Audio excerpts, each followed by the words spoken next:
someone like that. So, I'm John, I'm Harry's younger brother, and it is a privilege to be the best man, because throughout all of my life, Harry's been there for me when I've been in the shit and messed up and needed some big brother advice. So it's been an honour today, a bit of hard work, but thank you very much, Harry.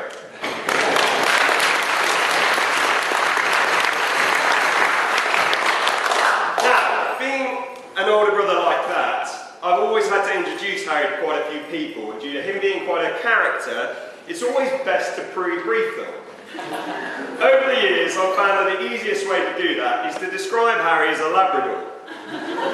Sounds pretty weird, but as I go through these points, you'll find a few similarities. Labradors have a pleasant, outgoing and tactile nature.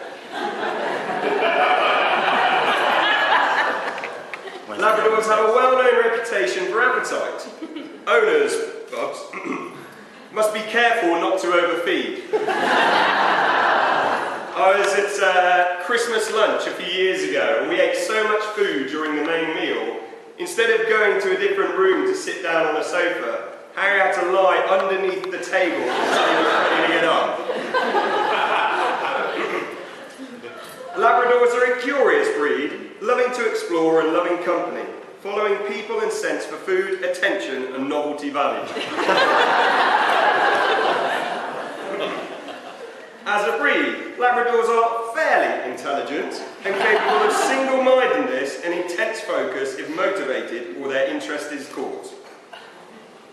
Now, the final 2 points of the Bubs. Labradors were bred for physically demanding jobs with the high levels of energy that go with a working breed. They need at least 30 to 60 minutes of exercise a day.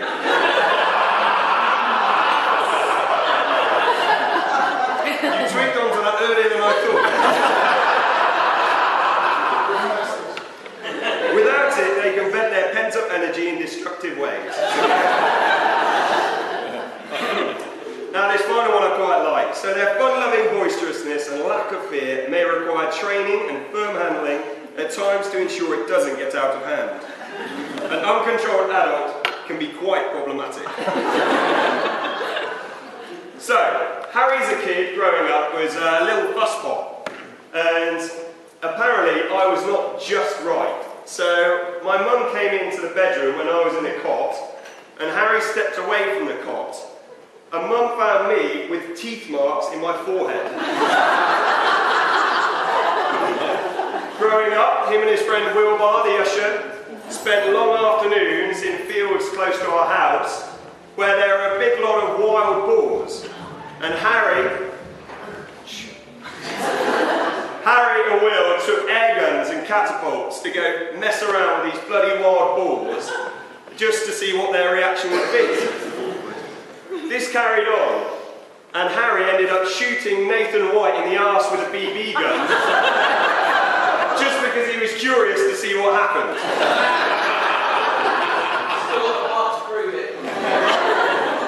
So, there's two halves of people that know Harry here, friends and family and military boys. And there's a little bit of discrepancy between the two. Military boys think of Harry as stingy and one of the worst admin, which is how well you sort yourselves out before an exercise that they've ever known. Thank you, chaps. Whereas family look to Harry as a go-to man to sort stuff out and actually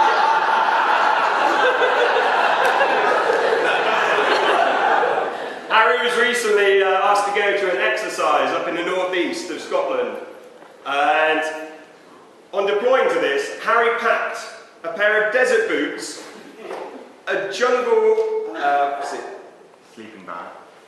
sleeping bag, and one woolly jumper. This exercise was snowing in the forecast the week before, and it ended up getting cancelled due to bad weather, so lucky Harry. My last funny story about Harry and his army stuff is that he does like to put on a bit of a good show. However, every once in a while he gets caught out. And when he was down in Thorney Island a few years ago, he went to a meal put on by a husband and wife, and they had a lovely meal, and at the end of it, dessert was being served. And the wife calls through to the husband and says, "Darling, just bring the ramekins through." So the husband brings through these little chocolate hot pot fondue type things.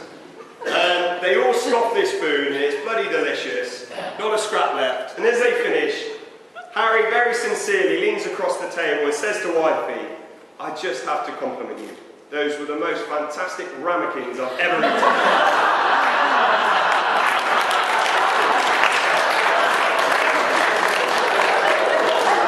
However, despite my brother being dressed here in beautiful Captain McLeod regalia, as of 2-3 days ago, he was actually Mr. Harry McLeod. So I would like, don't say that too loud in the mess, by the way. So I would like you to stay seated, but grab a glass and have a toast. But for your 6 years of work and 6 months in Afghanistan, which is not very fun, I would like to thank you and raise a toast to a Mr. Harry McLeod.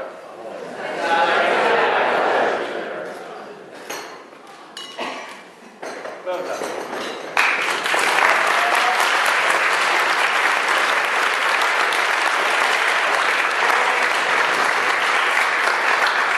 So, Harry and Bubs, we've all heard about horse riding, and that's how they've met. I would like to introduce you to a story where Harry was not so good at horse riding. Aged 13 and 10, we went out riding on two stupid horses in the countryside named Cherry and Hercules. Harry got bucked off his horse as he was learning how to ride, and as he scrambled around up the floor, he approached his bloody horse and said, "I'm going to teach you a lesson." Unfortunately, he strode directly behind his horse, which kicked him straight in the groin. Now, all the chumps in here will know, when you go down that quick and you stay down for that long, you were not kicked in the leg, Harry. I think you were kicked in the balls. The main one is, good luck with children next year.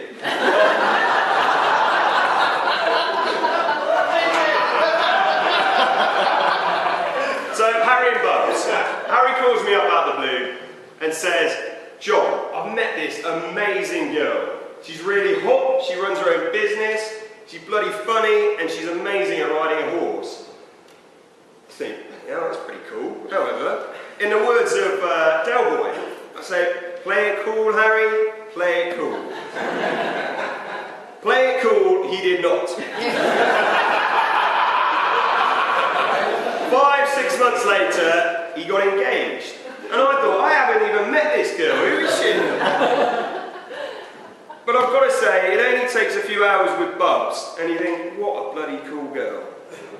You look pretty cool, Harry, but Bubs, you look amazing.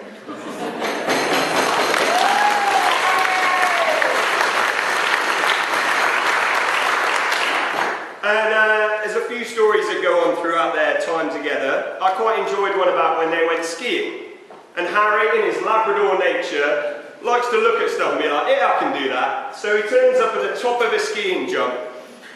This massive thing, 5 meters high, 10 meters long, with a massive landing. And Harry looks at me like, "Yeah, I can do it." Now this is a pass or fail test here, for which most of us would fail and fall around and say, "Harry, no, it's too big, you can't do that." Bubs looked at it. "Yeah, go on then." The Labrador then skied silently down the mountain. You did it. I think that's just testament to you, Bubs, and the type of person you are to encourage Harry, that Harry needs in his life. I think we can all understand that. My one bit of advice for you, Bubs. What with you taking on a bit of a house that needs work, that a good husband is like a kitchen floor. As long as you lay it right once, you can walk all over it for years.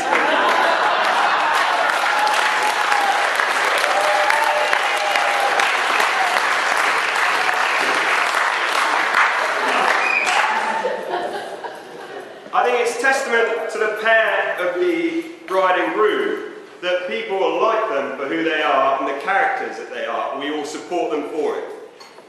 And I think it's amazing that you two have joined as Mr. and Mrs. McLeod today, and you're going to continue that. And it's pretty amazing, I think. So the final bit I would like to say, you are pretty brilliant as individuals, but together you're even better.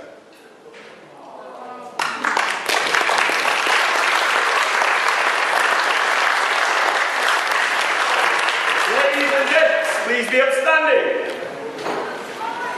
Let's have a toast for Mr. and Mrs. McLeod.